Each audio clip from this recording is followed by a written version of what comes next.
So let's go quickly to Hebrews chapter 10, verse number 32. This is the time when the Israelites were going through issues in the Old Testament, and so also in the New Testament, when the people received Jesus as their Lord God and Savior. There was lots of opposition, persecution, and even the Christians were killed, their properties were taken, and everything was extremely bad. And during that time, this letter gives amazing encouragement, and not only encouragement, to experience God's presence in our life. Praise God. So here is that verse 32 saying, "But call to remembrance the former days in which, after you were illuminated, you endured a great fight of affliction." Call to remembrance the former days. We all have something or the other that we have experienced in the past. Is that right? So here is the book of Hebrews saying, I want you to remember things that have happened in the past when you were not enlightened. But after you got enlightened by the preaching of the gospel, you received Jesus as a person whom you have not seen. He has been crucified, He has resurrected, and you received Him as your Lord God and Savior. And that was the time the power of the Holy Spirit began to work in your life and changed you from inside out. That's when the Holy Spirit gave you a new birth and you began to understand the gospel. As long as I have not received the Holy Spirit, the gospel cannot be understood, because the gospel speaks about things not seen. And from the day we have been born and living in this world, the world is training us, teaching us, and helping us to practice the world's way. And the world's way is, first let me see it, let me sense it with my senses, and I will believe it. But here is the word saying, those were the days when you were living by your senses, with your carnal thinking. But a day came when you were enlightened by the preaching of the gospel, and you got understanding of unseen things. And when you got enlightened, you endured. Wow. So the day we got enlightened, faith began to work in our life. Can you put Hebrews 11:1, please? Now, faith is the substance of things hoped for, the evidence of things not seen. Your confidence assured, guaranteed, sure of things that are not seen, but they are existing and they are yet to come. Praise God. He is saying faith is that substance. And this faith was born in us the day the gospel was preached, the day you got baptized, the day the Spirit of God came to reside inside of you. The same Bible became life to you, and you began to understand the Bible that you could not understand before. The day the Bible gets enlightened in us, the Word of God gets enlightened in us by the Holy Spirit, we begin to understand things that are unseen, but the evidence of this unseen is seen in the written word of God. So, the gospel speaks about hope. Hope in Christ. Hope that even if I have to die right now, because I am baptized in Christ, my body surely dies, but my spirit makes it to heaven. And the reason my spirit makes it to heaven is because I believe what Christ did for me on the cross. And it is a free gift to everyone that Jesus came to give us life in abundance, eternal life, that even though I die physically right now, I will still live my life forever in Christ. So our life is no longer focused on things seen, but on things not seen. But yet, these things are surely there, existing, but the evidence of these things cannot be sensed by our senses. Today also, before we stop this evening class, we will see with our own eyes, understanding the faith, we can bring invisible things recorded in the Bible into manifestation by using our faith. Amen. So the first thing that happens when faith comes is faith gives you assurance. Faith gives you confidence. Faith gives you the surety of things not seen. So on one side is things seen, which is temporary, and on the other side are things not seen, recorded in the Bible, which are spiritual, and these spiritual things are eternal. So give me 2 Corinthians 4:17. For a light affliction, affliction is something that comes against you. For a light affliction, which is but for a moment. Now this is Paul saying that the affliction that he went through was for a moment, and the affliction was light. Can you ever imagine a man who has been beaten up so many times, put in the prison, nearly stoned to death, given 39 lashes 5 times, has been in a shipwreck? So many things he experienced in his life, and he has found a secret, and he says, all the trouble that I went through was a light affliction, because I found out a secret that no matter what physical things come against me, I can turn it into victory. Wow. And he's giving us a secret, and he's saying, this light affliction, first of all, is not coming against me, but is coming, working for me. Let's take, for example, a person got a bad report from the doctor saying, you are suffering from cancer. The moment he hears this word, you are suffering from cancer, is he going to be joyful, or the first thing he is going to be sad? He will have fear, right? Why do you think he has fear? Because he has heard that cancer is a dreadful disease and it's a killer. Is that right? So he has heard so much about cancer that he knows beforehand this cancer is going to give him a very miserable death. But at the same time, if that person is stuck to the word of God, has got the knowledge of God, that this cancer that is coming against him, that Jesus has given him the power and authority that he can speak to that cancer and destroy that cancer by faith. Faith moves mountains. Faith gives us victory.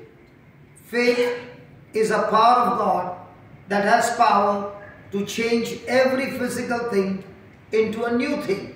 So faith is the power of God by which I can turn my hope from a spiritual from an invisible to a visible, because Hebrews 11:1 we learned that faith supplies the substance that has power to change that hope into reality, into manifestation, even though the process that it goes through is the evidence not seen. So when you look at this 17th verse, it speaks about the light affliction which is working against me or which is working for me. So in whose life will the affliction work for me, and in whose life the affliction will work against me? The situation is the same, but the process and the system is not the same. When I focus on cancer, which I can sense with my senses, I can get the information of cancer with my senses, it will work against me, because I'll keep looking at those things that my senses can sense. But Paul says, I found a secret that I am able to change physical things when I stop looking at things seen and start looking at things not seen. Look at the 18th verse. While we look not at the things that are seen. Now, a person spends more time on things seen or things not seen. So even if he is a Christian and he focuses on things seen, will that affliction turn into an eternal weight of glory? The Bible says no. But if the person learns, say that word learn. Learn.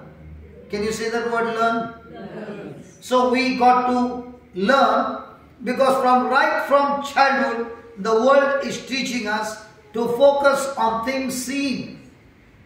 A person cannot experience the victory and the glory of God when he practices Thomas faith. There are two kinds of faith. One is the Abraham faith and one is the Thomas faith. When God spoke to Abraham, even at the age of 100 and his wife at 90, that you will have a child of your own.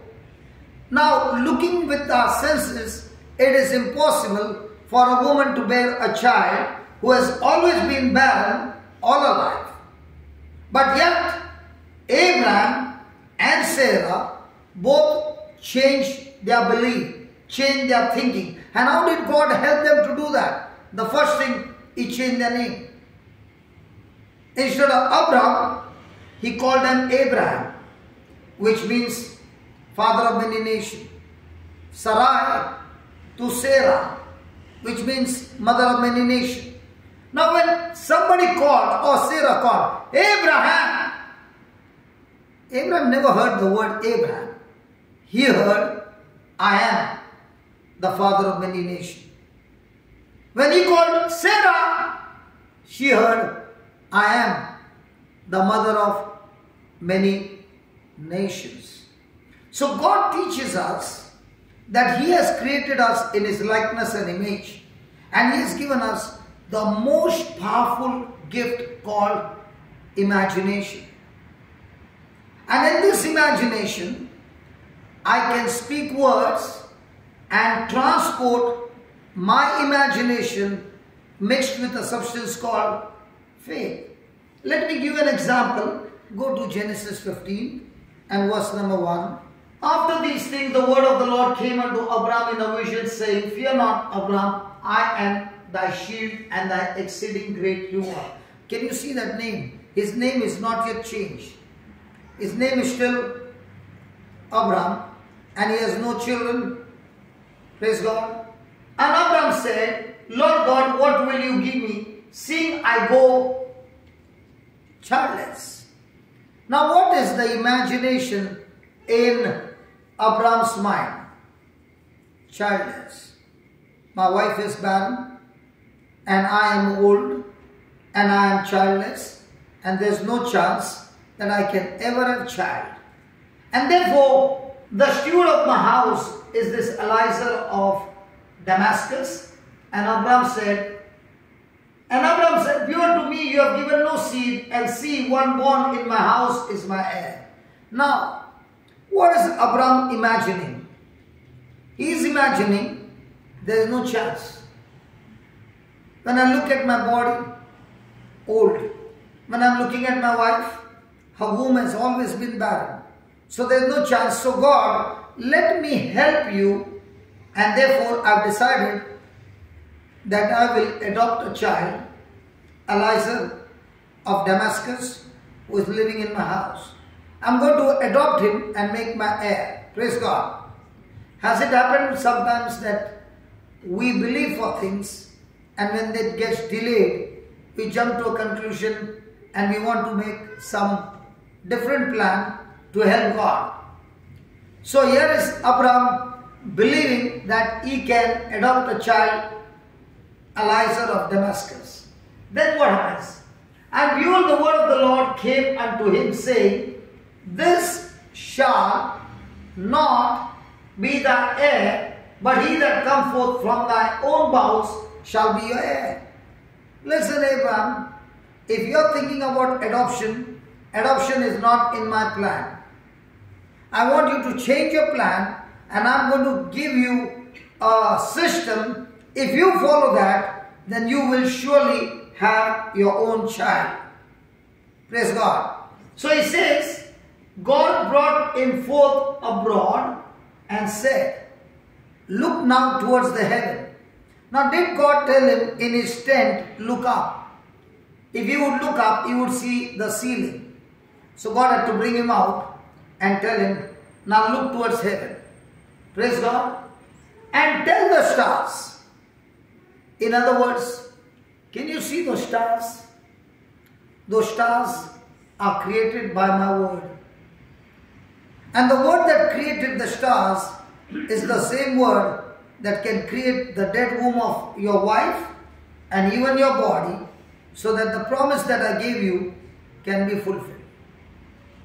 But very interesting, God shows him the stars, and not only shows him, he tells him to count, and he also tells him to talk to the stars.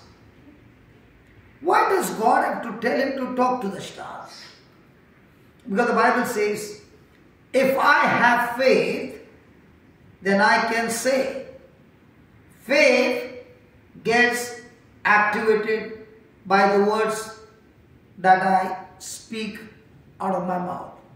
If I don't speak words, faith is not yet activated. That is why when God saw darkness, he opened his mouth and spoke, not darkness, but he spoke, let there be light. Now the system of God's kingdom is, he does not speak what he sees. To create things, he speaks what he desires to see. And that's what he's talking to Abraham and saying, listen, Abraham, I'm going to give you a system. You look towards the stars, and the stars will give you imagination. They will give you an image. And when you look at the stars, remember, as many as the stars, so shall your descendants be. So when you're looking at the stars, I do not want you to look at the stars, but I want you to look at the faces of your descendants that are going to come through you. Now just check for a moment. You are going through some affliction. What are you thinking? What God said? Or what the report said? What God said? Or what your senses said? Which one? God. Really? Yes. But we have been trained all our life to believe in what our senses say. And that's where God says, I want you to talk to the stars, and if you are able to number them, he said unto him, so shall your seed be. There are many of you seated here who are married. And if I have to ask you, did you get children counting stars? Did your husband spend the night counting stars? Then why should God give him a job like that? Why should God tell him, I want you to count the stars? So every night, where is Abraham? In the bedroom or outside? And the whole night is counting, and that's what he says. He believed in the Lord. That means he actually went and did what God told him to do. Now when you take this scripture and the scripture in the New Testament, Ephesians 3:20, mingle them together and you will find what a great gift God has given to us. Put that. Ephesians 3:20. Is that word there now? So faith is always about now and hope is always about tomorrow. And nowhere in the Bible did Jesus say, go in hope, your hope has healed you. Go in peace, your hope has healed you. Hope is, I am expecting for something that is unseen, that is my desire. And faith is, what I am expecting, I believe I have received now because the word of God says, I have received it now. Because everything in the Bible, in Christ Jesus, has been completed, it has been finished, and Jesus said, it is finished, and all those promises are in past tense. God's promises in the New Testament, in Christ, are all in past tense. So if God speaks to us in past tense, how do I speak to God in agreement? In future tense or past tense? Now to God, that is able.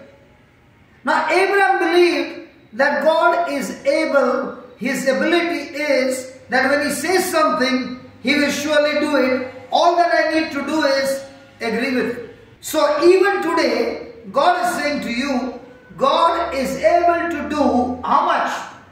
Exceedingly, abundantly, above all that we ask or think or imagine. So if my asking is wrong, my thinking is wrong, my believing is wrong, then my words that come out of my mouth is also wrong. And remember, our words are the raw material carrying the substance called faith, and that substance has the power to change invisible things that you desire into visible. So today, let's say we spoke 50 words. Out of the 50 words, how many words did we speak which were promises of God? And how many words did we speak which you were going through some afflictions? If you keep a scoreboard, which words are coming out of our mouth? Are we in Christ Jesus? Yes. Now in Christ Jesus, what kind of words come out of our mouth? What Christ has promised us, which is written in the Word, or what our senses are talking to us? What our senses are talking to us, correct? So is my imagination based on what God said or what the facts say? And if I'm going to speak what facts says, can I get the breakthrough? So who is in charge? So if my asking is wrong, my imagination is wrong, my thinking is wrong, and I am speaking exactly opposite to what God has promised me, now I am releasing words of fear, words of worry, words of anxiety, words of depression, and these words that carry this substance called fear will surely bring self-destruction in my life. Can we just pause for a moment and ask ourselves, day and night, I'm speaking words. Am I speaking words which oppose God's word? And if it is yes, am I cursing my own life? Am I cursing my own spouse, my own children, my own job? All the goodness of God I keep aside and I open my mouth and I speak my problems, the negative issues of my life, and I keep on speaking it, not knowing that I am actually creating my own self-destruction.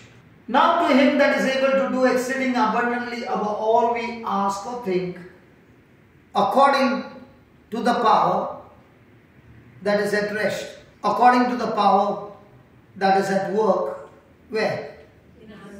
So where's the power? And what is this power? This power is the power of love. The whole chapter of Ephesians 3 speaks about the love of God that God has poured in us.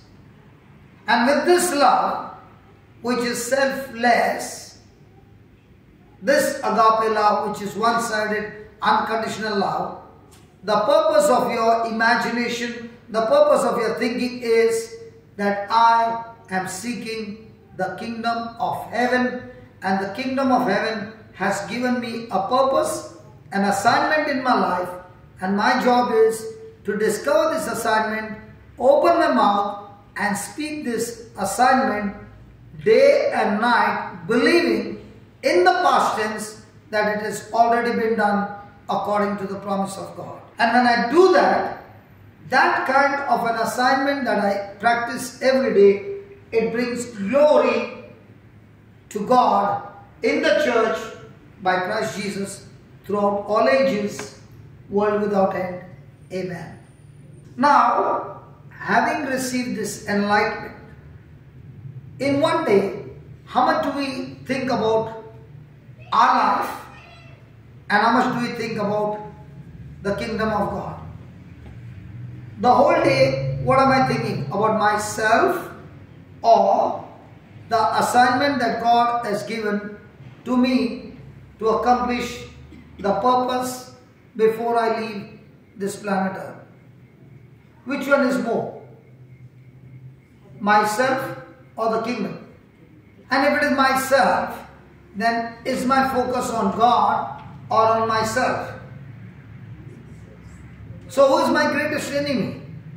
My greatest enemy is myself, that does not allow me to focus on God and His assignment, but is always focused on the things of the world.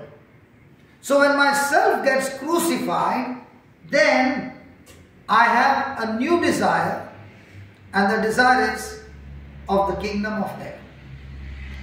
And that's why, again going to Hebrews 10:32, he says, call to remembrance the former days when you received Jesus as your Lord God and Savior, when you got the Holy Spirit and your carnal nature was gone.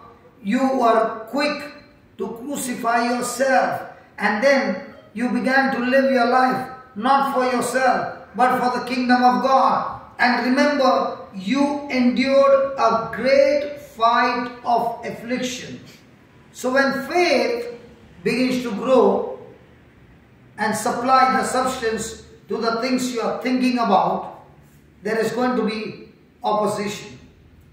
There's going to be a fight. And the only person who comes to your rescue in the midst of your fight is patience.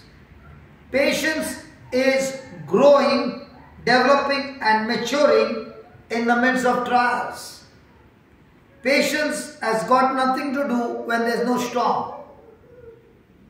Faith is growing when everything is at peace. You're growing your faith, but now when faith starts getting tested and the pressure comes, faith is supposed to supply the substance. For example, I want to make a cake. I need a mold in which I put that batter, and then I put it in the oven. Right? So when I put it in the oven, the temperature starts working, but I have to keep it there, might be for how much, I don't know, 45 minutes. Now the process should be completed in 45 minutes. I open it again and again to see over and over again. Do I need to be patient? What if I'm opening it again and again? What happens to the cake? So in the same way, faith without patience, you will surely fail.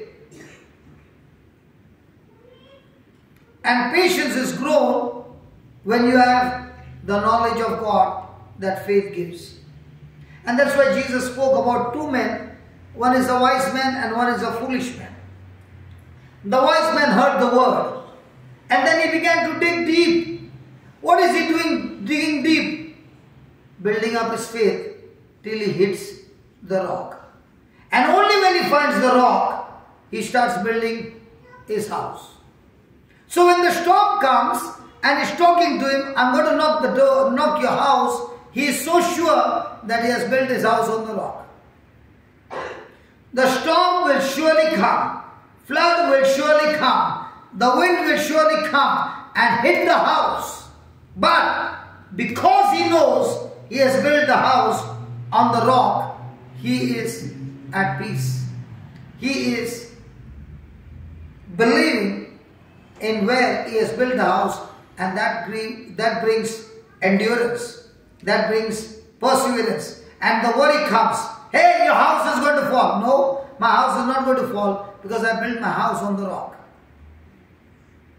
So, faith is when it's digging to find a foundation called the rock, and once he finds the foundation, he starts building, and when the opposition comes, that knowledge of knowing that my house is on the rock keeps him steady, standing, enduring all the affliction, and he is able to fight the good fight of faith with endurance to get result in his life. Amen. Hallelujah. Then the 33rd verse, Hebrews 10. Partly whilst you were made a gazing stock, both by reproaches and afflictions, and partly whilst you became champions of them that were so used. So there was the opposition, there was trouble, and the trouble was so big that many of you got killed. Many of you lost your property. Many of you lost everything. But in the midst of all that, there were some who became champions. For you had compassion of me in my bond and took joyfully the spoiling of your goods, knowing in yourself that you have in heaven a better and enduring substance. When you went through all this, you looked into my own life. Paul is saying, the writer of Hebrews is saying, and you saw that even though there were so many afflictions in my own life, I did not focus on the substance of this earth, but I focused on the substance of heaven, which is eternal and which is incorruptible and cannot be destroyed. You saw my own life. That I was joyful in all this suffering because I knew one thing, that even if I am killed right now, my life is not on earth, my life is in heaven. Now, every day in our life, do we leave the house early in the morning to work? To gather what? Are you all working? Yes. When you go to work, what do you gather? Bread and butter. Praise God. Well, praise God. Are you going to carry it to heaven? No. But are we working day and night? Yes. Sweating for it? Yes. Do you want to increase it? Yes. But are we even thinking of gathering the treasures of heaven? And what is the treasure of heaven? The treasure of heaven is love, joy, peace, faith, patience, kindness, gentleness, humility, self-control. Now, are these treasures gathered when everything is fine or when everything is wild against you? So, can you gather these treasures even in your workplace? Yes. Come on. Yes. So, you are going to work with the intention that, Lord, when everything goes nasty, I am focused of gathering these treasures, and the root of this treasure is thinking. If my thinking is of the treasures of heaven, then no matter what happens, I am going to respond heavenly way and not the earthly way. Earthly way is, I'm going to try my best to get myself comfortable. And heavenly base is I will use myself to be crucified so that I get the treasures of heaven and start using this treasure for the heavenly kingdom for others. So is it going to be an opposition?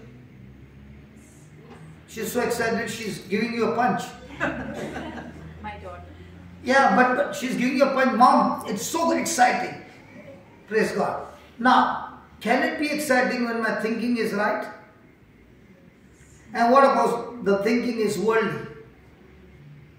The same affliction, the same opposition, the same problem, but my thinking is earthly.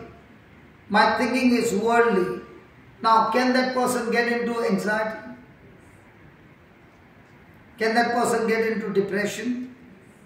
And that is what the writer is saying, that for you had compassion of me in my bonds, and you took joyfully in the spoiling of your goods, knowing in yourself you have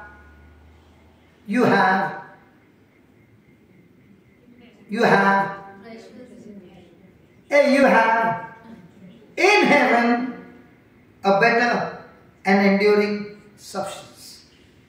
Do we really believe that we have better things in heaven? Yes.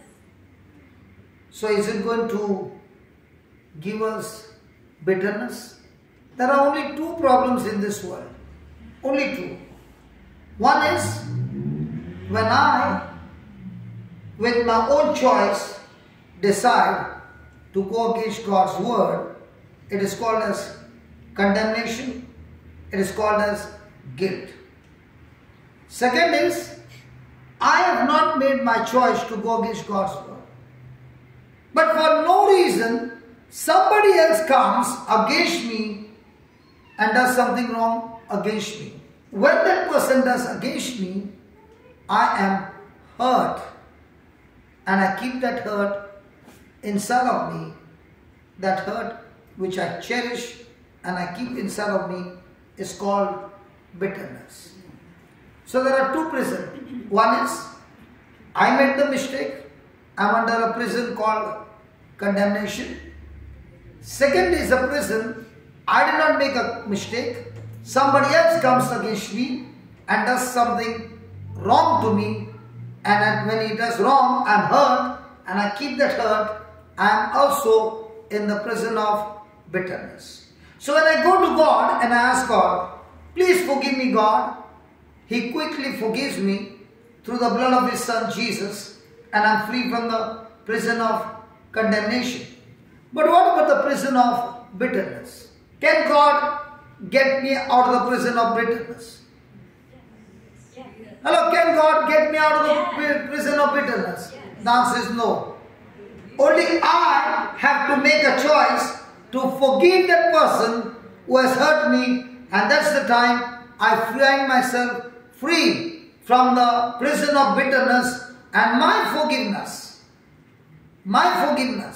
my love, my blessing for the other person also gets the other person out of the prison of bitterness. And that's exactly what happened on the cross, that Jesus, even though He was falsely accused, falsely beaten up, falsely put to death, insulted, spat on and everything, He makes a decision to forgive all of us. And forgiveness comes only when the person who forgives pays the penalty of the other person. Forgiveness is never completed until the person who forgives pays the damage caused by the other. So if I say I forgive you, that means the harm that you have done to me, I take it on myself. I choose to pay on your behalf and I let you go free. It's forgiveness. And because Jesus paid the penalty for us on the cross, He could tell His Father, Father, forgive them. I paid the penalty. Now I have the right to forgive, and I want you to forgive them for whatever they have done, because they have done it out of ignorance, They did not know the truth. So please forgive them. Praise God. So have we received forgiveness from God? Yeah. So now that we have received, and we have received how much forgiveness? Jesus gave us that parable that the servant was forgiven of 10,000 talents, where it was it could not be counted. It was unlimited forgiveness. And all that the servant had to do was, when the fellow servant had sinned against him or had a debt to pay of 100 shillings, he refused to forgive him. And because he refused to forgive him, his 10,000 debt cancellation was recalled, and he had to pay the 10,000, and he could not pay, and he ended up in hell. So, bitterness is a very dangerous prison where a person himself has to decide, do I need to be in this prison or do I want to get out of this prison? And the only way to get out of that prison is to choose to forgive. For the forgiveness that we have received is 10,000 talents, which God has already forgiven for us through the punishment of Jesus on the cross. And now all that God is saying, having been forgiven, are you willing to forgive the person who has come against you? So this evening, God wants us to be free from two prisons. One is the prison of condemnation, where I have made a mistake. Two, from the prison of bitterness, where I did not make a mistake. Somebody else came and hurt me, but I have kept that hurt. I have refused to forgive that person. Now, I am in the prison of bitterness. And let me tell you, bitterness is like a person drinking poison every day. And if you drink poison every day, surely your body will be totally destroyed. And if you want to just check out those people who are very sensitive and getting hurt for small things. And they keep their hurt for a long time. You check their life. They are very sensitive to people's words, but they have hardened their heart to God's word. And when the heart is hardened towards God's word, the effect of that bitterness is extremely painful. They go through torture day and night. But the same person now begins to become sensitive to God's word and hardens the heart to others' words. The person is quick to forgive, quick to turn it into joy, and the person is free from the prison of bitterness, and the person is living a good life. Amen. 35. Cast not away. Now that you are focused on the substance that is better waiting for you in heaven, praise God, you have an enduring spirit because your faith is being tested. You have got endurance, you have got perseverance, and you are not willing to quit, but go through the whole process to reach the finishing line. Thank you, Holy Spirit. Let me give you an example about this. Did Joseph get a dream from God? Yes. Was that dream that God would make him a great man? Great in Egypt or great in the family? Great in the family. He would be higher than his father Jacob, who was an anointed man of God. Okay. Now, having got this dream, did things happen according to his dream? No. Did things happen exactly opposite to his dreams? Yes. Did his brothers hate him? Yes. Now, when they hated him, did Joseph get bitter or he refused to get bitter? He refused to get bitter. Did they try to throw him into the well? They actually threw him. Did they strip him of his clothes? Yes. Did they sell him as a slave? Yes. Having experienced all this, what should have been Joseph's response to what happened to him by his own brothers? Okay, let us see what was Joseph's response to his brothers. What was his response when he was sold as a slave? What was his response when he was bought by Potiphar, not an ordinary man, but the top security man of the king? Go to Genesis 39 and verse number 1 and 2. Now let's see, where was Joseph's focus in the midst of this trial? Please, can you read that? And Joseph was brought down to Egypt. So was he a rich man's son? Yes. Was he taken out of Egypt? Yes. Was he brought down to Egypt? Yes. And Potiphar, an officer of Pharaoh, captain of the guard, was he the security man? Was he the captain? Will he be the most humble man or a very tough guy? Tough guy. So he has been bought by a tough guy.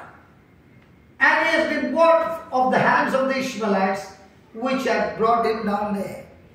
So who bought whom? Potiphar bought Joseph, and Joseph is a slave. But look at the second verse. It gives you a very different view. Thank you. And the Lord was with, and the Lord was with, Joseph. and the Lord was with, Joseph. and he was. Prosperous. Can a slave be a prosperous man? And a slave who is naked? The slaves were sold without clothes to check that they are fit in every area of their body. And God calls Joseph a prosperous man. How can God call him a prosperous man? So prosperity is depending on what you got or who you got. Hey, prosperity is in what you got or who you got. And how do we look at prosperity? The world counts prosperity with what you have. The world's ways are so different. Especially when I travel.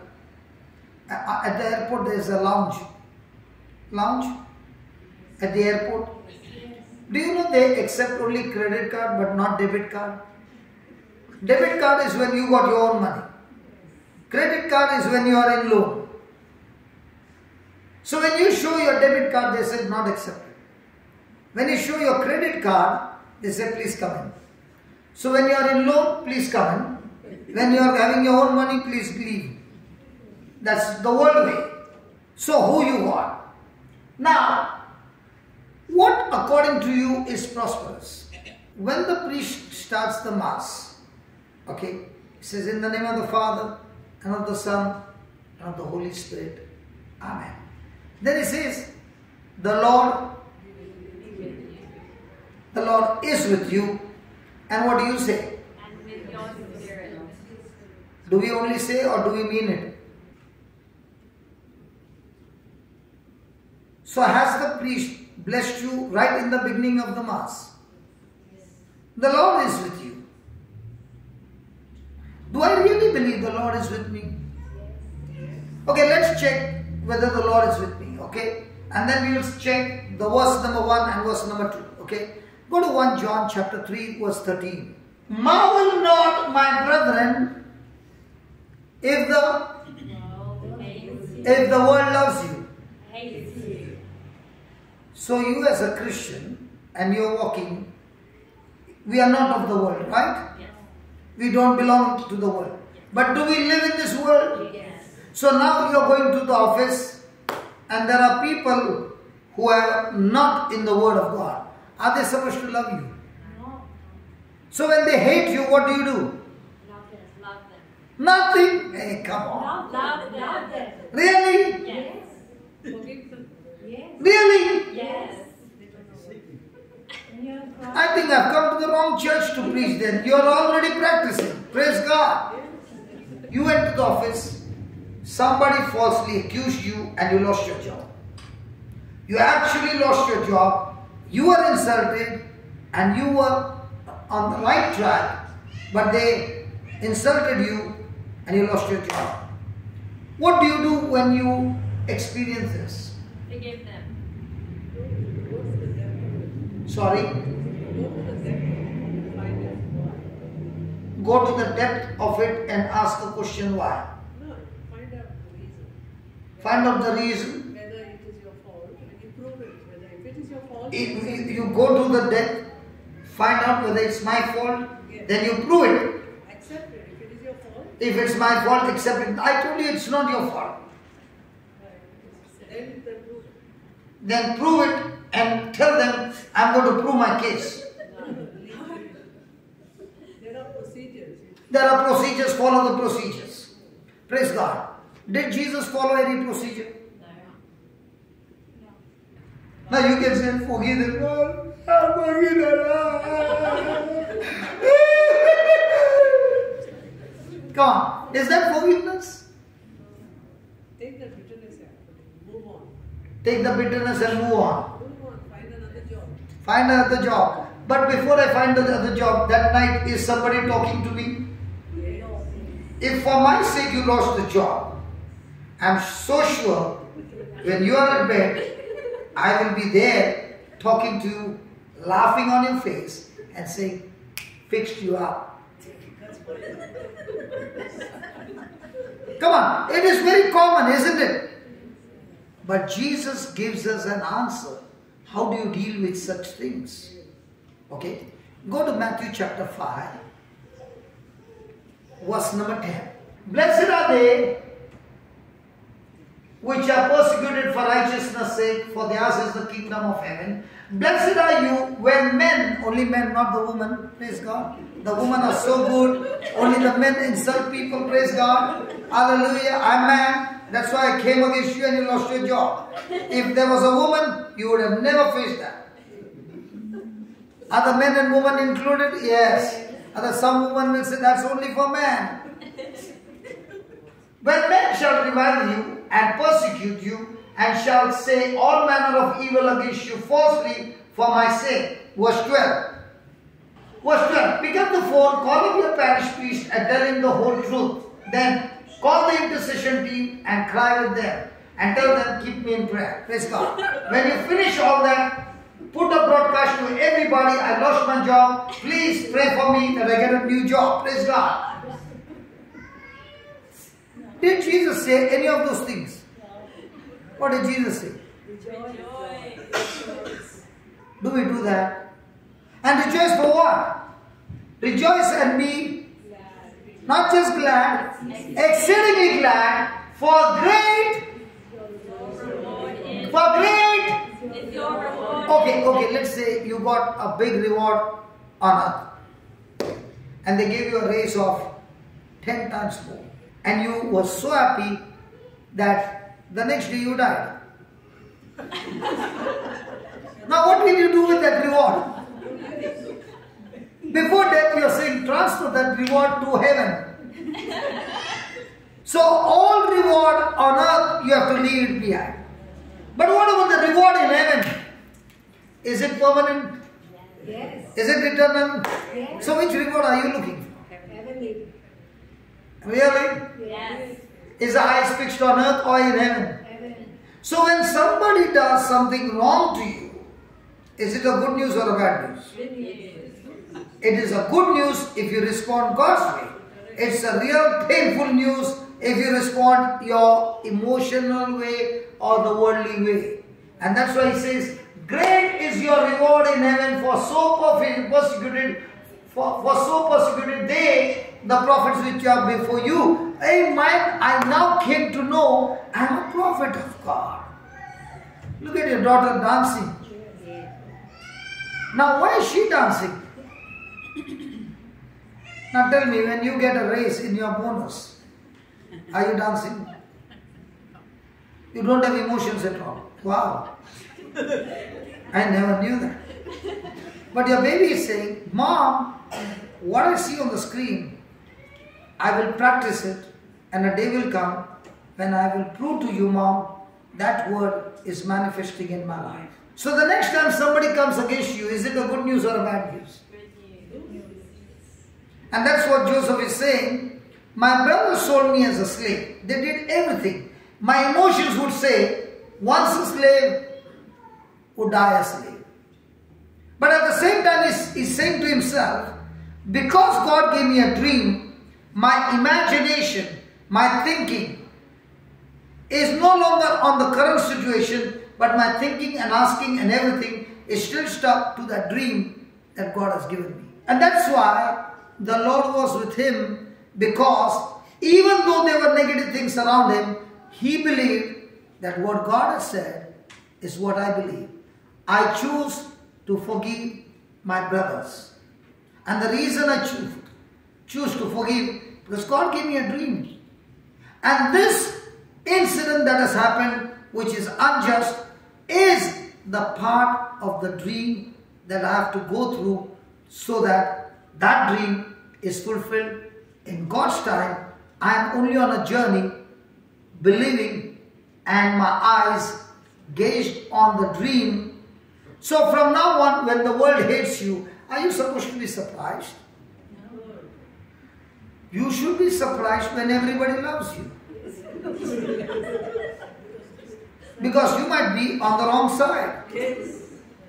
Because when you are on the right side, you are passing through the narrow gate. And when you are passing through the narrow gate, there has to be opposition. And if there is no opposition coming in your life, please check which direction are you moving. Who is she? Family friend from India. From India. Ah, India. I'm also from India. Praise God. Indians are very loving people.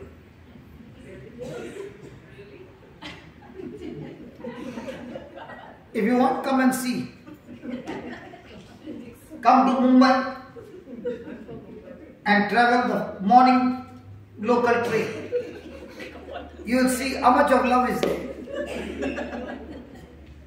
Hallelujah. You will get good hybrid seeds every day, right from morning as you go to work. These are hybrid seeds. The reward of this is uncommon, because what Jesus said to do is uncommon. When you do uncommon things, you will always get uncommon harvest. And if you are moved by emotions and not the truth, the result is going to be destruction. Praise God. Go back to John. 1 John chapter 3 verse 13. We know that we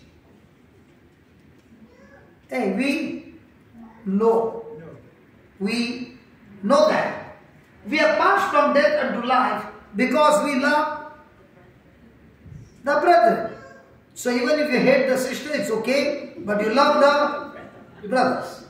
We love our brothers and sisters, and that's how we know that we have passed from death to life. He that loveth not his brother abides in spiritual death. Whosoever hates his brother is a... Can you look at your neighbor and ask your neighbor, who are you? So is it possible on a Sunday morning church, people come well dressed and a murderer is sitting there? I'm talking about God's word. So how many murders do we commit every day? Can the Lord be with me now? Now which one did Jesus say is more dangerous? Kill a man or hate a man? Why hate a man is more dangerous than kill a man? Because that hatred is the seed and killing a man is the fruit. So when he says the Lord is with you, the seed is love, and that's why the Lord is with you. And when there is no love, the Lord is not with you. You know that no murderer has eternal life. Hereby perceiving the love of God, because Jesus laid his life for us, and we ought to lay down our lives for our brethren. Have you heard the word life? So what is life? Please be careful. I said L-I-F-E. What is life? I did not say W-I-F-E. So what is life? So Jesus says, I've come to give you life. Life in abundance. Do you have life? Yes. So why do you need Jesus' life? Oh yeah, man. Yeah, auntie. I have life. Mom, it's true, I have life. So why should Jesus come and give me his life? Life is the sum total of my words that produce thoughts, that produce emotions, that produce decisions, that produce actions, that produce habits, that produce character. So if the word was ungodly, what will be the character? Ungodly. So now what am I doing? I am exchanging my ungodly words and casting it to Jesus and receiving from Jesus his words in my life and making those words rule over my life. So even though I have selfish life, now when I receive Jesus' word teaches me to put to death selfishness and make his word my life. So when I'm exchanging the words, I find his words giving me God kind of life, and my selfish life I cast it to Jesus, which is crucified on the cross. So every day of my life, is there a battle between God's word and my words? So when I put to death my words and receives his word starts giving me his life. Now in the case of Joseph, God has given him a dream and the situation is really nasty. Which word does Joseph accept? God's dream or what is happening in his life? In the same way, what is happening in our life is ruling over us, or what God has given me his word is ruling over us. And that is what happened to Joseph. Even though he's sold as a slave, he knows he will die a slave. But he still knows, I don't know how, but God gave me a dream and God is able to keep his word, and therefore I'm going to rejoice. Do you see Joseph in depression? No. He starts rejoicing. And when a person is full of joy because of God, he is full of God's wisdom. And therefore, he starts as a slave and ends up as a manager. In the kingdom of God, it does not matter where you start. In the kingdom of God is how much I am focused on God and his word, so that his word helps me to have a renewed mind, which is a prosperous mind. And when there's prosperity in my mind, my life begins to prosper. Give me 3 John verse 2. Read that please. Beloved, I wish above all things that you may prosper and be in health, even as your... So if I want to be in good health, what's the root? Get my soul prospering. If I want all things to go well with me, what do I need? Soul prospering. And soul prospering means when my thinking aligns with God's word. So it's a battle every day to practice, to renew my mind and bring my mind and my thoughts aligning with God's word. And the more and more I learn to do that, I am prospering. And one of the classic examples that God gave a man named Joshua who was in terrible depression. Terrible means extreme depression. He lost his friend and God assigned him to be a leader, and God gave him a job. And the job is he has to take the Israelites who are champion in grumbling, complaining and murmuring, and they are world champions, that when they get angry, they pick up the stone to stone their leader.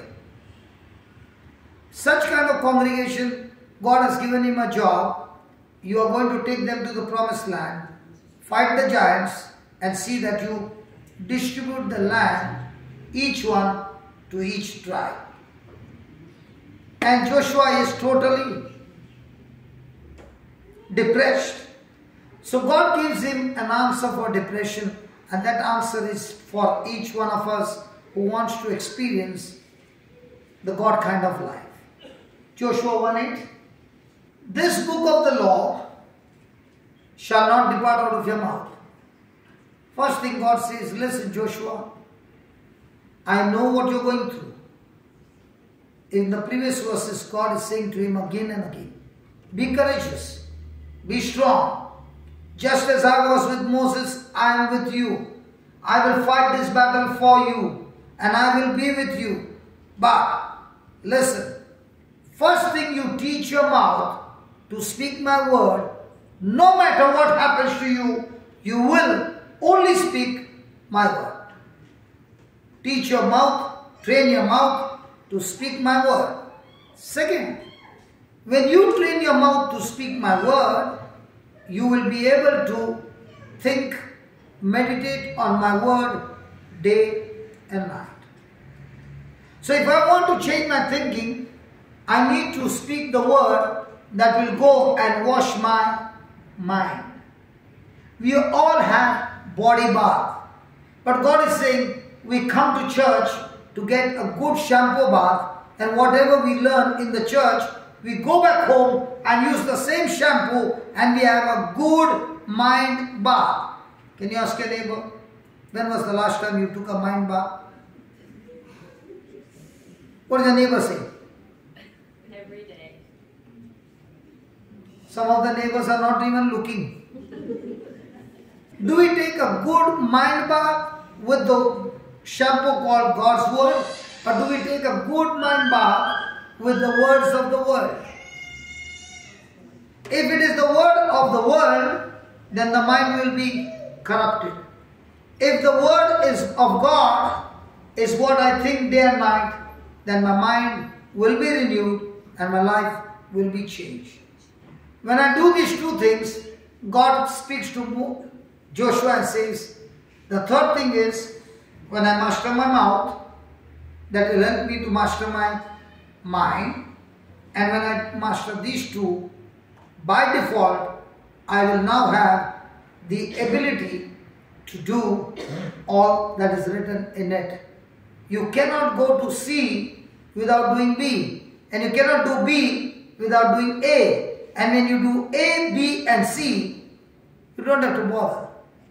You will make your way prosperous. Because now your soul is prospering. And when your soul prospers, the Bible says everything will go well with you and you will be in good health, you will be successful, you will be prospering, and that prosperity is not the wealth.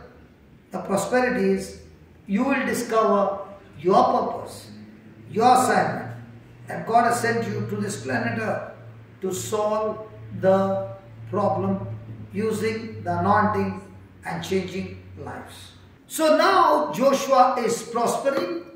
In the same way, Joseph is prospering. He has become a manager, and Potiphar's wife has an eye on him and says, come on Joseph, I want you to have a relationship with me.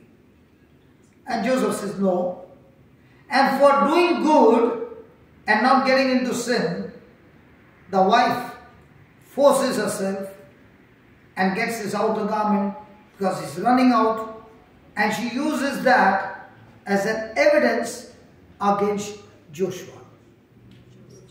When the master comes back, she tells him that this slave of yours tried to damage my body. Does Joseph open his mouth? Does he say I'm innocent? Does he get into the procedure? He says, God, I do not understand why I am here, but I do understand even my hair cannot fall without your permission. So if I am going through this testing ground, I am ready to go through this test and pass this test with love, refusing to be hurt. He would have got a good thrashing from his master. And yet, he would not open his mouth and speak one word against his wife, even though she falsely accused him. Now, because the wife accused him, he could enter the prison.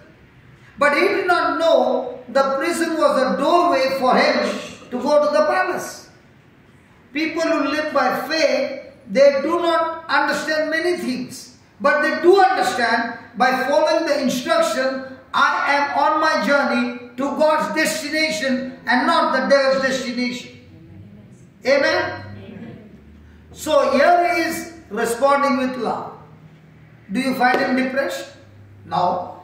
Is he accused as a criminal? Yes. Are all people looking at him as a criminal? Yes. But has he done that crime? No. Is he depressed? No.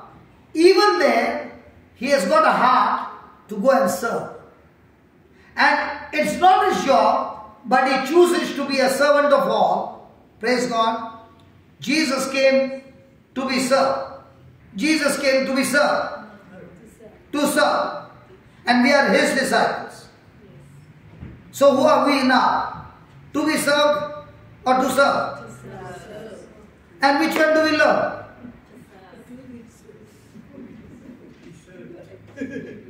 And Jesus came to serve free. Which one do we love to serve? I'm willing to serve, but tell me what will I get? How much will you pay me per hour?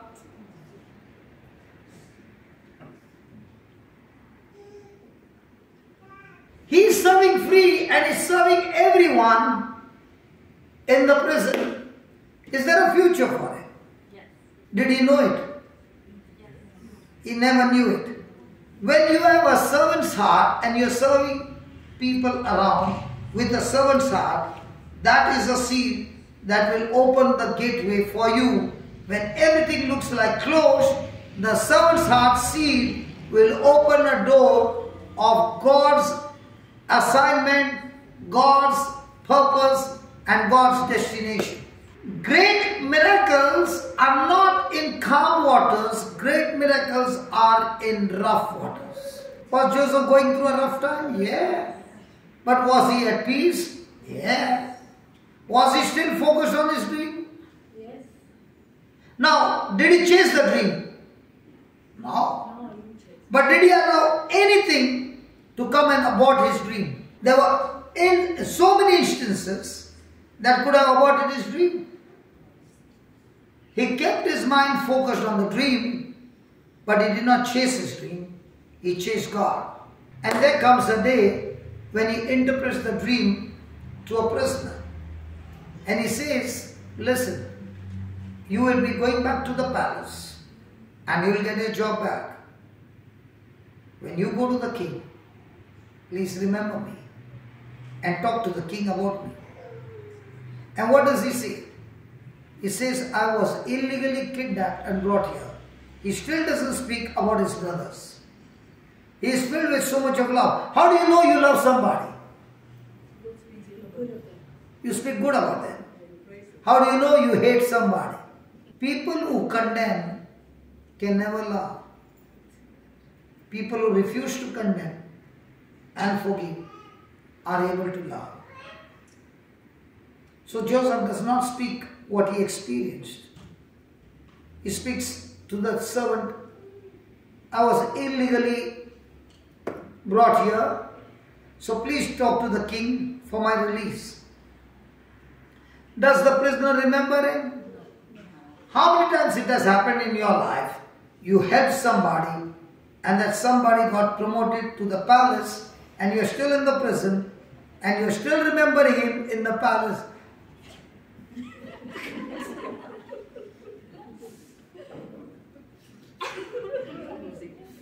Possible? So how many good seeds have I destroyed which I planted in people's life by speaking words of destruction? Joseph refused to speak. And one fine morning, the jailer calls out his name, Joseph! Joseph is thinking, oh my God, now this time again. What is the next thing that has happened to me? Every time my name is called, Instead of promotion, I'm getting demotion. And this morning, again he's called and he's told, the king wants to see you. He would have got excited, isn't it? Do you think he would have got excited? He would have thought, this time what has happened? And he goes and stands before the king, and the king says, I heard you got a gift of interpreting the dream. And Joseph said, no, I don't have. But my God will surely interpret the dream for you. I don't have. But it is my God who will do it. Now, did he say that gift is his? He said, everything I got is of God. So he speaks to the king, and the king says his dream, and he says, listen, king, the next 7 years you will have super bumper harvest.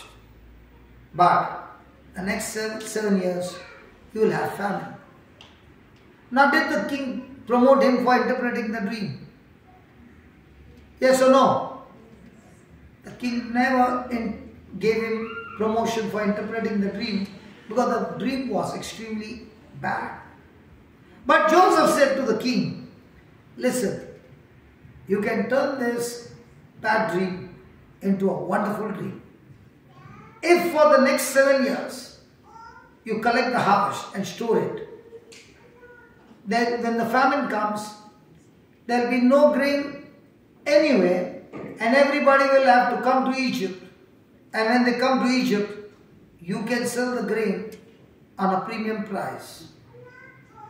And the king said, wow, where can I get this man full of wisdom who can turn a bad news into a good news? Did his gift help him to become the governor of Egypt? Every one of us have an assignment, a purpose in our life. And each one is given different gifts. And our job is, I must discover my gift, because it's my gift that will take me to great people. Give me Proverbs 18:14. A man's gift makes room for him and brings him before. So, in my life, I have to discover gift. And each one is given gift according to his assignment. And this gift will be discovered when I learn to live God's way in the kingdom of God. When I was in school, I was always punished for talking. And I could talk and talk and talk and never ever get tired. And I had so much of punishment all the time that even if the teacher would say, stand outside the class, from there also I used to be talking. And I would wonder, why am I so talkative? I did not know till the age of 33. And when I met the Lord and the Lord began to teach me His word, I discovered, hey, I can talk for 15 hours a day and never get tired. I can speak for 18 hours a day and not get tired.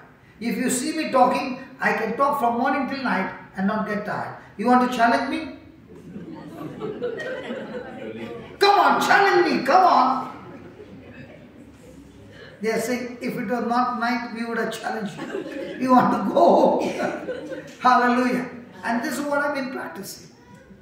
The same gift, but used in the world, caused chaos to people and to me. The same gift, now used with the word of God, changed my life, took me from place to place, helping people to understand the system of the kingdom of God and change their lives. Amen. Amen. I must discover my gift, because my gift can connect to the great potential which is inside of me, still reserved, untouched, not being used. But when I have the word of God and the gift, now that same gift will go and use the potential that God has given me, and everything in my life begins to change. Amen. So from now on, when crisis come, should I become a victim mindset? Or when crisis come, should I have a victor's mindset. So when I've got a victim mindset, that crisis will kill me. Remember, crisis will always come in our life. But those crises come not to kill you, but to change the direction of your life. Crisis came in Moses' life. He was a prince in the palace. Till that day, he committed that murder. And the moment that murder took place, he had to run for his life. And where could he run? Into the desert. He was a champion in the palace. He was a champion in fighting wars. But he was not at all experienced to survive in the desert. And he had to run there. And the Bible says God took care of him. As a mother eagle stirs up the nest, makes extreme uncomfortable in the nest. And she makes it uncomfortable so that the chicks, the eaglets which are inside, they pop out. She gets into the nest and the eaglets come out. And when they come out, the mother eagle pushes that eaglet out of the nest. Do you know the mother eagle is so confident about the father eagle? Because before choosing the mate, the female eagle picks up the stick and releases it from a great height. And all the males who are chasing her go after the stick. And the one who gets the stick first, praise God, what happens? He is not chosen. He is not chosen. He goes and gives her the stick back into the air. And she throws it again. And this exercise goes on the whole day for days. Only that male who remains till the end is a mate. And so we Christian ladies do the same while choosing the Christian man. Praise God. They check the man again and again. Is he rooted in the word? And if he is rooted in the word, she puts more pressure and the man says, I can take it. I can take it. And the one who remains till the end, rooted in the word, she chooses that one to be a spouse. Praise God. Look at them saying yes, yes. If that was the case, the family would be how? The children would be how? The generation would be how? And that is what is a test that the mother eagle takes. Pushes the eaglet out of the nest. And the nest is always constructed at the edge of the cliff. And now the eaglet has a free fall, crying out, help, help, help. And the father eagle comes and picks up the eaglet before it hits the ground and brings it back to the nest. And the eaglet looks at the mother and says, Heavenly Father, I don't know what has happened to mom. All these days she was feeding me. She was full of love. Please get the devil out of her. My mom got a devil in her. She's trying to kill me. And look at my dad. So loving. He saved my life. She hardly starts speaking. The mother is one more push. And the process goes on till the eaglet learns to fly. And before the flying, I've got one more news to tell you. When the eagles make the nest from the outside is big, but the space inside is very small and is covered with cushion. But inside are pointed thorns. Not outside, inside. When the eaglets begin to grow, they keep pecking the soft part and the thorns open up. And the thorns are supposed to poke their body. When the thorns poke, when one eaglet does this, he pushes the other eaglet to the other boundary. So the whole day, there's an exercise of poking, and that is how the eaglet gets stronger and stronger, exercising their wings. That's why God calls man an eagle. Yeah. And that's why we too go through lots of poking. And when the poking goes on, we lift our wings. And what is this wing? When the poking comes, you don't open your mouth, baby. Yeah. And what words come out? Help. From the Bible. Ah? Help. From the Bible. Ouch. Bitterness. Now, is it happening in the house? Is the training there? And then comes the mama, pushing you out of the nest. Baby, when your mom pushes you out of the nest, what comes to your mind? Bitterness. There's a devil in mom. All this time she was so much of love. And now look at her, she's pushing me out of the nest. In the name of Jesus, devil, leave my mom. And Jesus is saying, baby, there's no devil there. That is exercise for you to learn to fly. Because if I don't push you out of the nest and make you uncomfortable, you will never fly. And the day the eaglet flies, that eaglet never turns back. It goes out to find a mate for itself and make a family. Are there eagles in this church? Hello? And do we have other eaglets coming in? Praise God. Hallelujah. And that's why he says in that verse number 35, 10:35, Hebrews 10:35, cast not away, therefore, your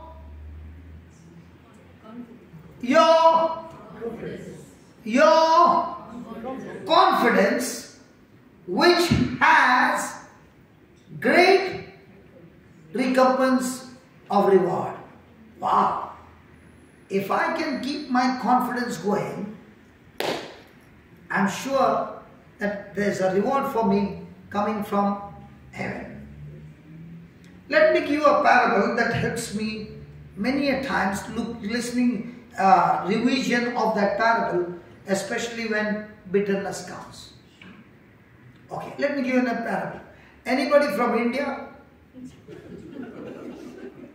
No, because a coconut tree is not to be seen here. Do you have coconut trees here? Really? In Cairns. Up north. Not here, no. Have you seen a coconut tree? Yeah. I've seen it here, but not in abundance. Okay. In India, you are from which state? Mumbai, No. Mumbai में Karnataka. Karnataka. Yeah, हमारा गाँव वाला है. She's from my state. Okay. Now, when we were small, did you go to grandma's house? Did you spend your vacation there? Now, when we were small, every house in Karnataka will have a coconut tree. One coconut tree will be in front of the house and one coconut tree will be at the side of the house.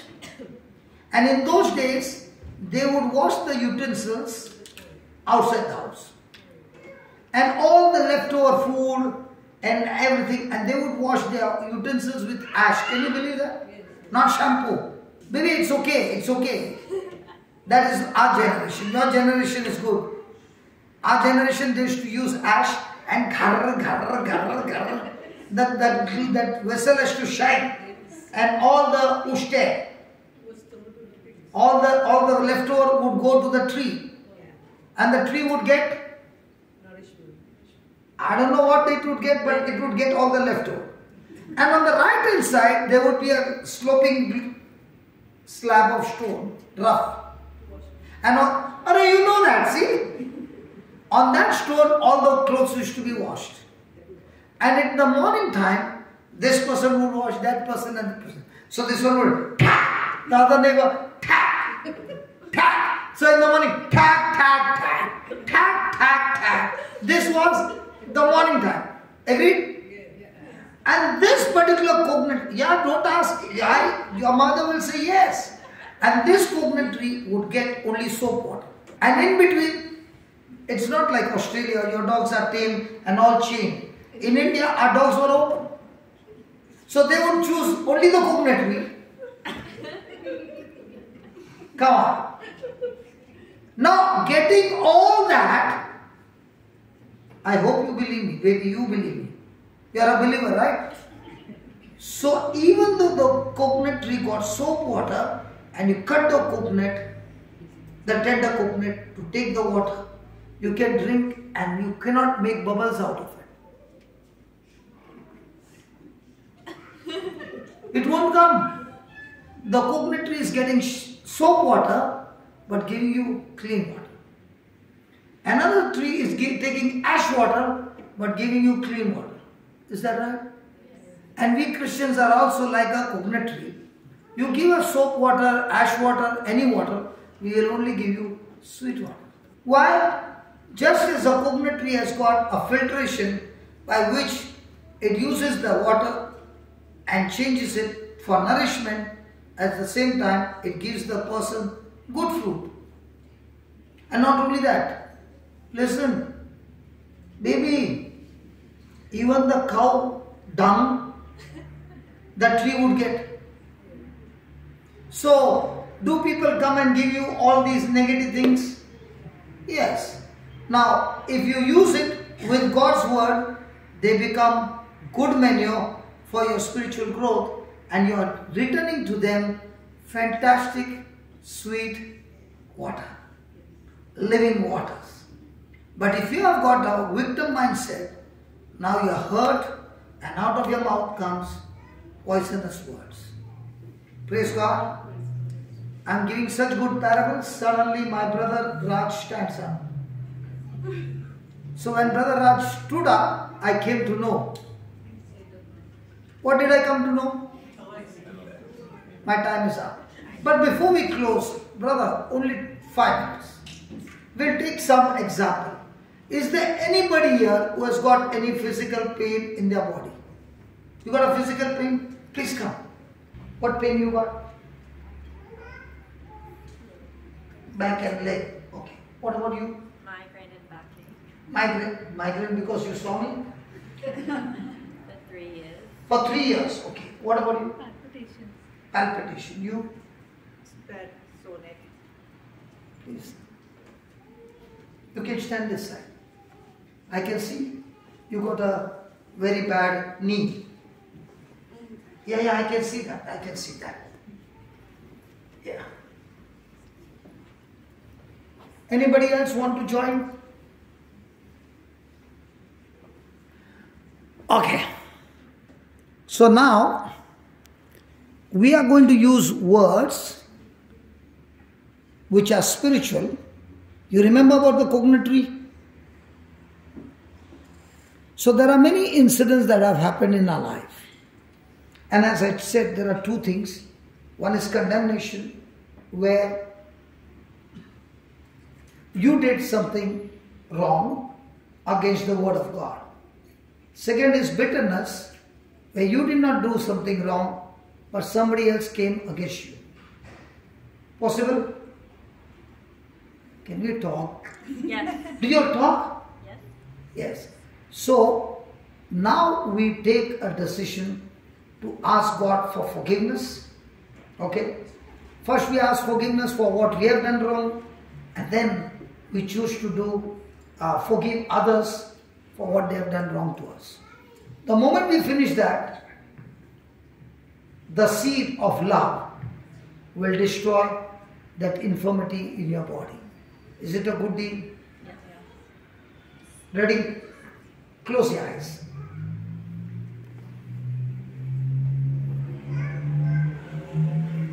And say this, Lord Jesus, I thank you for teaching me that I should not cast away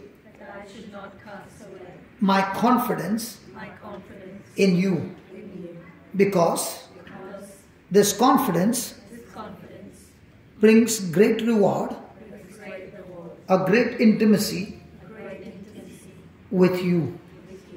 Lord Jesus, as I look at you at the cross, crucified as my substitute, as my representative, I can see with my eyes of faith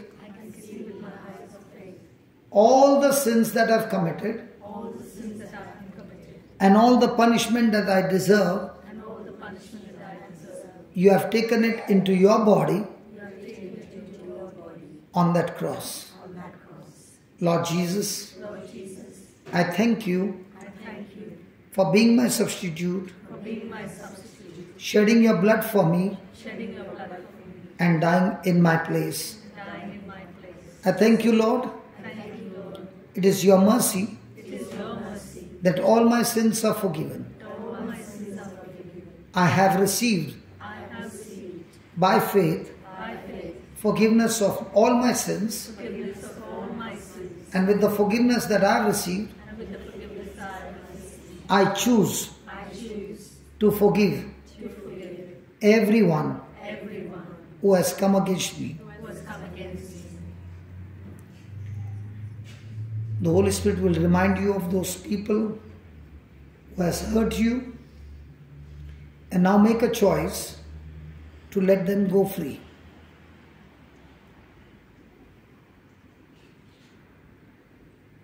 And now say this, Lord Jesus, Lord Jesus, this is my decision this is my decision that I choose to forgive that I choose to forgive all those all those who have hurt me, who have hurt me, and I choose to bless them all. and I choose to bless them all. In the name of Jesus, In the name of Jesus, I set them free I set them free as I have received as I have received your freedom. your freedom. And now, Lord Jesus, And now, Lord Jesus, in your name, in your name, the Bible says, the Bible says, faith works through love. faith works through love. Your love Your love is flowing inside of me, is flowing inside of me, and by faith, and by faith, I speak to this mountain, I speak to this mountain, this sickness, this sickness, this infirmity, this infirmity, operating in my body. operating in my body. In the name of Jesus, In the name of Jesus, leave my body leave my body right now. right now. Mark 11:23 says Mark 11:23 says, two things. two things. Tell the mountain Tell the mountain what to do what to do and where to go. and where to go. I am speaking to this infirmity. I'm speaking to this infirmity. In the name of Jesus, In the name of Jesus, be uprooted be uprooted and go and fall into the sea. and go and fall into the sea. I do not doubt in my heart, I do not doubt in my heart, but I believe but I believe all that I said all that I said has come to pass. has come to pass. Jesus, you said, Jesus, you said, I shall have I shall have whatever I say. whatever I say. In the name of Jesus, In the name of Jesus, I say, I say, all infirmity all infirmity has left my body has left my body, and I am set free. and I am set free. And I believe it And I believe it, and I receive it. and I receive it. In Jesus' name. Thank you, Holy Spirit, Thank you, Holy Spirit, for creating this miracle for creating this miracle with your word. with your word. In Jesus' name, In Jesus' name, I'm set free. I am set free. Amen. Amen. Yes, open your eyes. Now you move your neck. Free? Getting there. Yeah. How many years you suffered? Long time, 80, 90, 100. I'm not that old. I know that. Probably all my life. But at the moment, I believe it's Praise God.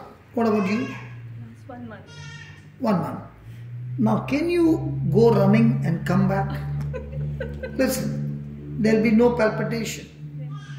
Okay? Say this. In the name of Jesus, I am free from palpitation and I can breathe And I can breathe easily easily without any obstruction. without any obstruction. Go ahead. I can run. But there will be no breathlessness. Keep saying, thank you, Jesus. Yeah, you can come back.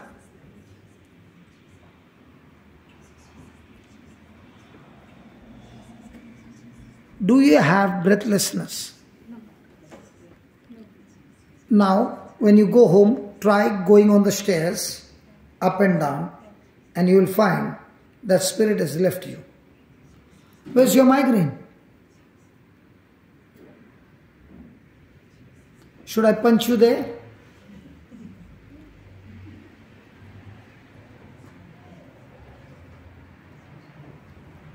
Isn't it amazing? The back is a lot better.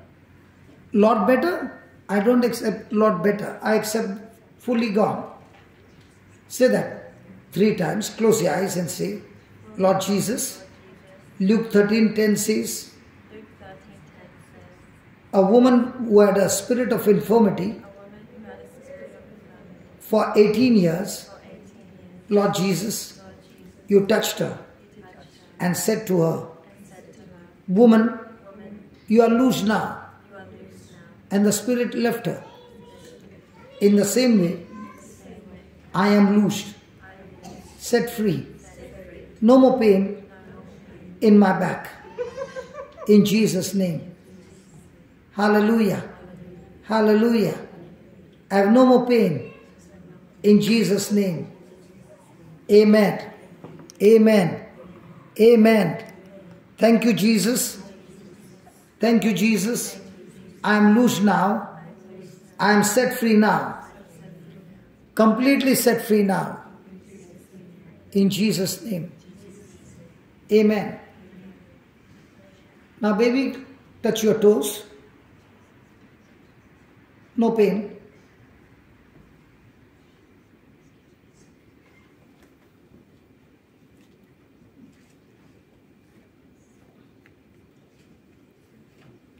And what about you, young man? Oh, I had it since I turned 10. You had it, but now it's there. No. No, my foot is better. Praise God. And can you just march your knees, please?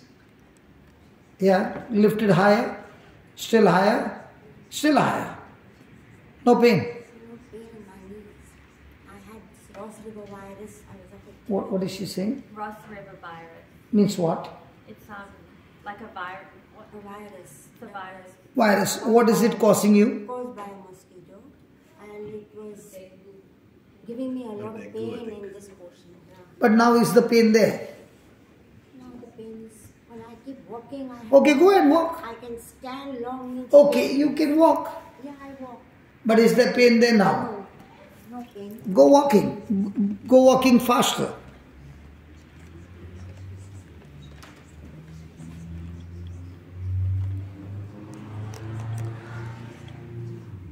Now come back very fast. Very fast.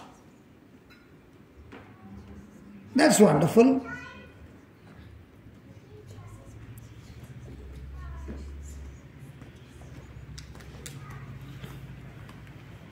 Now what happened? Good. And can you tell me what happened to you suddenly? I don't know exactly. But now you're completely free. Just about. Turn your neck. Yeah. And I've got something in my middle of my back as well. But I do feel better, absolutely. Am I allowed to touch her? Father, can I touch her? Yes, yes. Okay. Can you stand here? I'll stand on top so that I'm taller. Can you leave your hand loose? Say that I'm loosed. Completely loosed.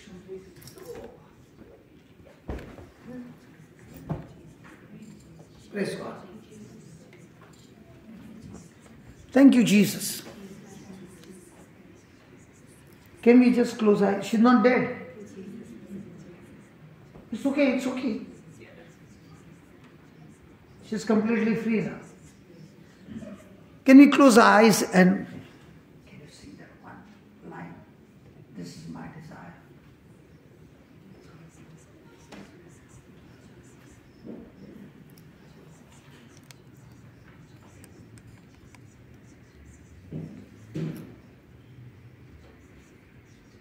Can we close our eyes and sing the same, please? This is my desire, Lord, to honor you.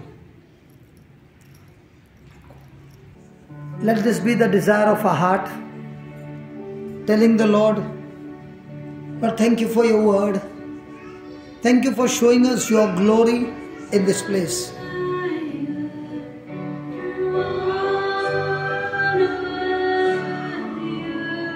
Lord, with all my heart,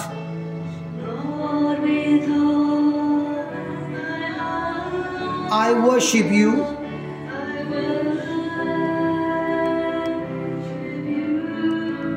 And all that I have within me.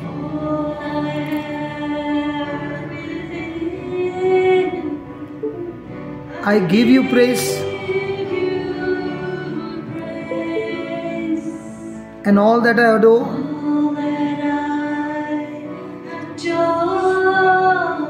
Is in you.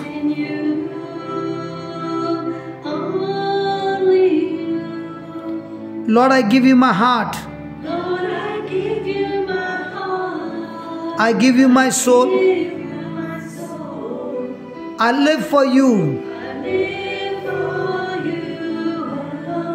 Every breath, every moment I am awake. Lord, have your way in me. Lord, I give you my heart.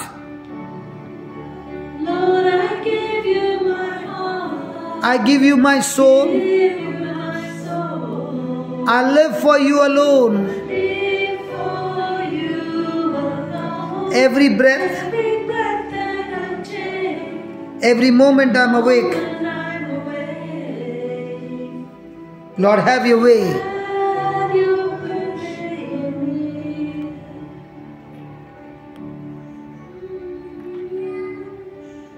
Hallelujah. Thank you, Jesus.